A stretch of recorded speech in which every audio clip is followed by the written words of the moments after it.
Oke. Pemenangnya siapa? Memilih ya. Pro atau kontra? Afirmasi atau oposisi? Pro. Ya. Udah, sekali kontra yang ini ya, yang setuju nggak setuju? Yang setuju. Pro yang setuju. Afirmasi apa kontra? Ya, gimana? Ayo, kontra ya. Udah. Udah. Pro atau kontra? Kontra. Sekali lagi kontra berarti tidak setuju. Ini berarti Oke. Mosinya silakan dibacakan ya. Dari moderator, tugasnya adalah memimpin jalannya debat. Sekali lagi tadi ya. Nanti ada pembukaan, kemudian membuat argumen. Yang kedua adalah tadi ya untuk menyatakan argumennya dan adu argumen.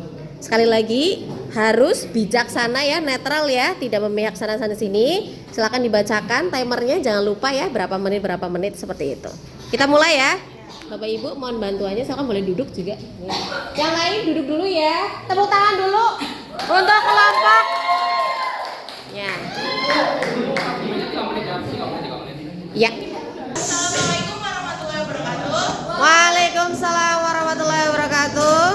Salam sejahtera bagi kita semua. Om Swastiastu, Namo Buddhaya, salam kebajikan.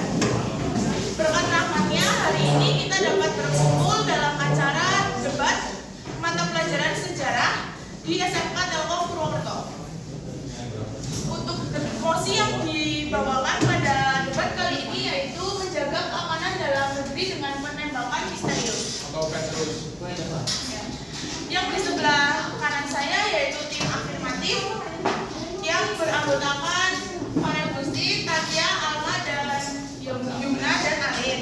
Yang di sebelah kiri saya ada tim oposisi yang beranggotakan Orin, Danar, Farel, Kayo, dan Livia. Perkenalkan, saya Sasa Olivia Ros dan saya Muhammad Abdul Subrawo yang menjadi moderator dalam acara debat kali ini. Pembukaan pertama ada membuat argumen selama 3 menit. Dimulai dari sekarang. afirmatif dulu.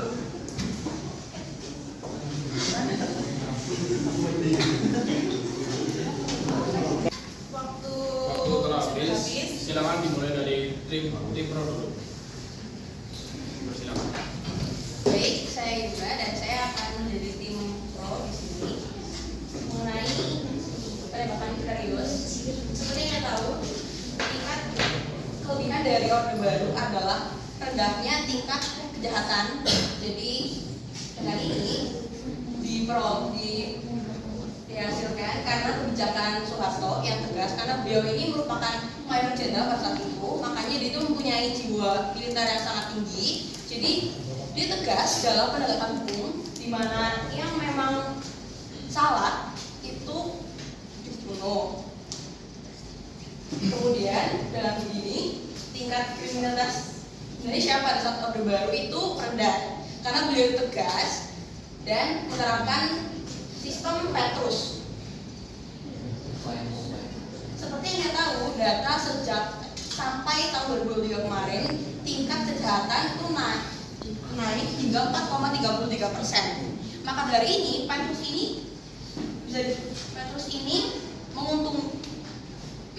ini dalam masa Orde Baru bisa mengurangi tingkat kejahatan, itu buktinya. Jadi bisa menguntungkan Indonesia karena di mana suatu tugas dalam memberantas kejahatan di Indonesia sejak Orde Baru dan sampai tahun 1986 berakhirnya Petrus. Jadi dalam waktu yang ada, beliau ini memanfaatkan dengan kebijakannya yaitu Petrus memberantas seluruh kejahatan dan kriminalitas di Indonesia, sehingga puncaknya adalah kelebihan dari Orde Baru itu rendahnya tingkat kejahatan di Indonesia. Jadi dengan adanya Petrus, kejahatan itu rendah dan Soeharto itu tegas dalam penegakan hukum. Karena nantinya kalau misalnya di penjara dan sebagainya itu bahkan memakan waktu yang sangat lama. Jadi ini merupakan kebijakan yang beliau ambil. Maka dari itu Petrus bisa meningkatkan menurunkan tingkat kejahatan di Indonesia. Terima kasih. Oke. Ada tambahan? Masih ada waktu 1 menit lagi. Yuk, yang lainnya silakan tambahan argumen dari kelompok pro atau afirmasi.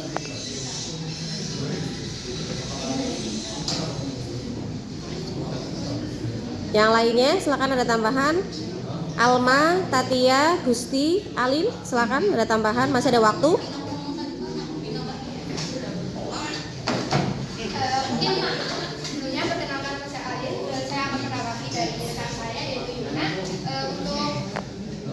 untuk Petrus sendiri itu sangat diuntungkan pada masa Orde Baru, karena dengan adanya Petrus para penjahat-penjahat di Indonesia itu gak ada yang berani untuk melakukan kejahatan lagi. Maka dari itu efeknya menjadi jerah, sehingga kalau Petrus dilaksanakan terus akan bagus. Waktu habis. Kemudian silakan untuk tim kontra disampaikan argumennya. Silakan. 3 menit kemudian dari sekarang. Baik, di sini saya menyampaikan argumen dari tim kami, yaitu mengenai adalah jaga keamanan dalam negeri dengan penembakan misterius. Tentunya di sini kami sangat menolak mengenai penembakan misterius ini, dikarenakan tentunya ini melanggar hak asasi manusia atau HAM, dan juga dalam bentuk mungkin untuk mengurangi tingkat kejahatan gitu, tidak bisa diibaratkan untuk membunuh atau dengan kekerasan gitu, dikarenakan kekerasan merupakan sesuatu yang tidak etis, dan tentunya walaupun penjaga bisa terbukti bisa turun gitu keamanan, tapi kan itu berdasarkan rasa takut gitu. Tentunya hal ini tuh justru akan menimbulkan banyak bisa jadi semacam pemberontakan gitu, dikarenakan orang-orang yang tidak setuju dengan penembakan misterius ini, dan juga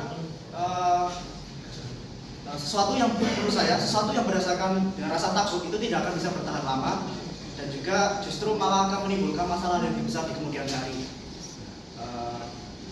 Kemudian saya memiliki pendapat bahwa untuk mengurangi tingkat kejahatan itu mungkin bisa dilakukan dengan sesuatu yang lebih bermoral gitu. Seperti semisal kita lebih meningkatkan mungkin masa tahanan gitu, atau dengan kita tidak asal melakukan penembakan gitu berdasarkan kesaksian beberapa orang gitu. Kalau penembakan misterius itu hanya berdasarkan kepada penampilan saja, seperti yang bertato, kemudian rambutnya gondrong, dan juga disebut sebagai preman gitu. Itu justru kan itu hanya penampilan saja, tidak menentukan sikapnya. Mungkin dia suka kesenian dengan bertato itu kan bisa gitu. Justru hal ini tuh malah menimbulkan nyawa yang tidak bersalah tuh terbuang sia-sia begitu. Dan menurut kami tuh hal ini sangat tidak bisa dibenarkan sekali lagi, dan seharusnya kejadian seperti ini tidak pernah terjadi di negara kita.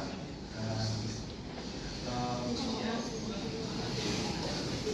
penembakan misterius ini tuh salah satu sejarah kelam dari negara kita, dan banyak sekali keluarga yang kehilangan dan Waktu tersisa 3 detik. tidak bisa digunakan.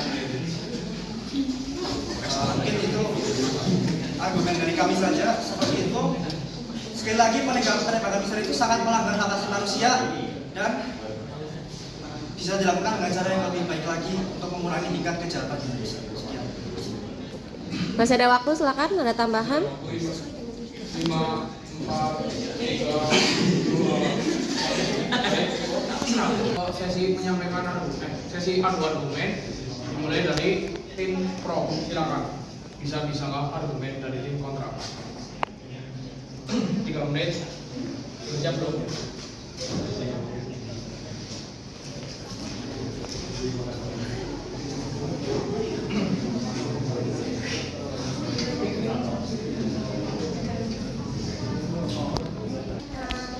Saya Alma izin menanggapi dari kelompok kontra. Jadi kelompok kalian tadi mengatakan harus menggunakan cara yang lebih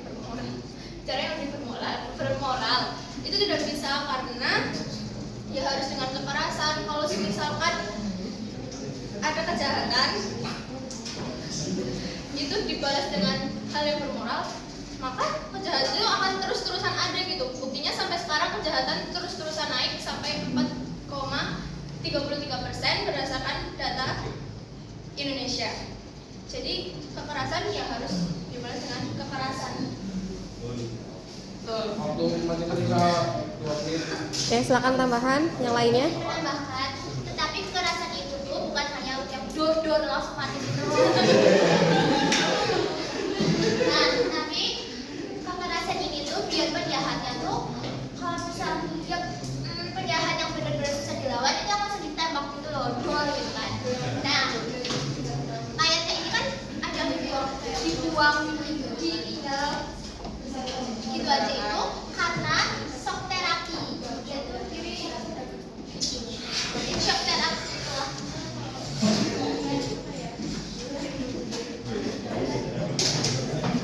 Oke, ada tambahan lagi? Izin menambahkan untuk kelompok kontra, jika dalam artian kejahatan tidak boleh dilawan dengan kejahatan, saya tidak setuju karena di dalam hukum Islam ada namanya hukum Islam.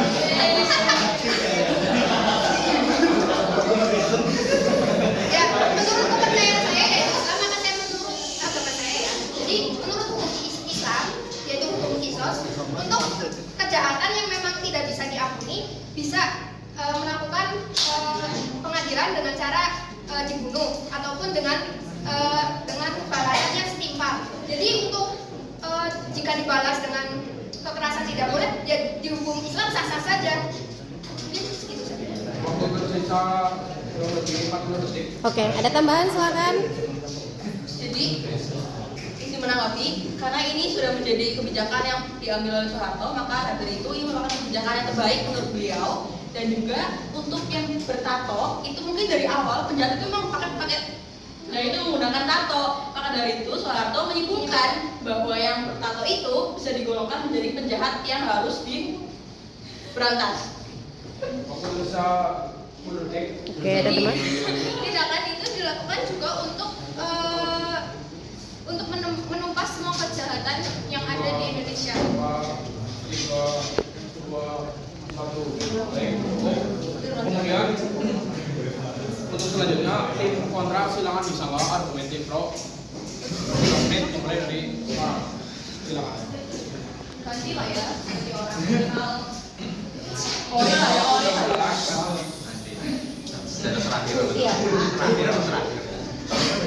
Timer, yuk.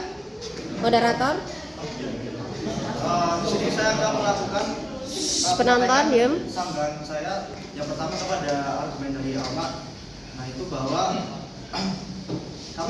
saya tadi menyebutkan bahwa sesuatu yang lebih bermoral itu bukan berarti benar-benar bermoral gitu. Mungkin kita kayak misal bukan artinya kita misalnya dalam kejahatan tapi dibahas dengan kebaikan tuh tidak seperti itu ya.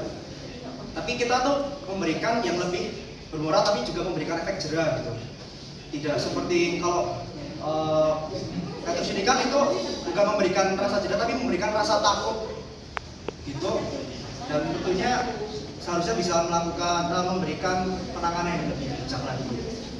Kemudian saya ingin membahas argumen dari Alim mengenai hukum Islam tuh diperbolehkan, saya tahu itu diperbolehkan apabila melalui proses pengadilan terlebih dahulu kan.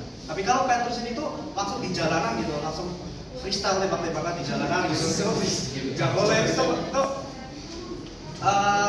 itu memberikan korban itu tidak bisa memberikan pembelaan gitu. Kayak tiba-tiba didor gitu kan langsung salah apa gitu. Itu kan artinya tidak melalui proses pengadilan yang dimana tuh korban tidak bisa melakukan pembelaan terlebih dahulu. Semisal kalau dia tidak salah gitu, dia kan masih bisa memiliki hak untuk memberikan pembelaan. Seperti itu. Baik, waktu masih tersisa 2 menit. Ayo yang lain. Penambahan. Ayo kayo. Nah, Bivi ya. Nama saya Joni Fadila, saya dari tim lagi mengajukan Penonton diem. soal Zina yang menjawab argumen Alim. Ya, untuk mengajukannya untuk penembakan itu Ilsa memang bila kejahatan